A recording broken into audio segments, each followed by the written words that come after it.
এইগুলো হচ্ছে নেনুয়া, হিন্দিতে ধুন্দুল বলে। আগে তো খেতাম না, আসানসোলে এসে এগুলো খেতে শিখেছি।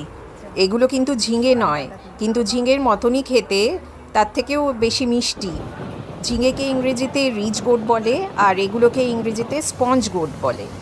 এখন আমাদের বাগানে বর্ষাকালে শুধু এই নেনুয়া হচ্ছে, প্রচুর নেনুয়ার ফলন হচ্ছে, আর করলা। এর থেকে বেশি আর কিছু হয়নি। এই নেনুয়া দিয়ে নেনুয়া পোস্ত কিন্তু ঝিঙে পোস্তকেও হার মানায়, আর নেনুয়া দিয়ে চিংড়ি খেতেও খুব ভালো লাগে।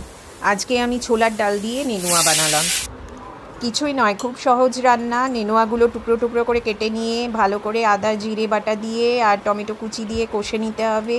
পরিমাণ মতো নুন মিষ্টি আর দিয়ে ছোলার ডালে মিশিয়ে দিতে হবে, আর নামাবার সময় অল্প ঘি। তবে ভাতের সঙ্গে খেলে মিষ্টি দেবার প্রয়োজন হয় না, কারণ এগুলো এমনি মিষ্টি হয় একটু। এই যে শ্বশুরমশাই খুব তৃপ্তি করে খাচ্ছেন।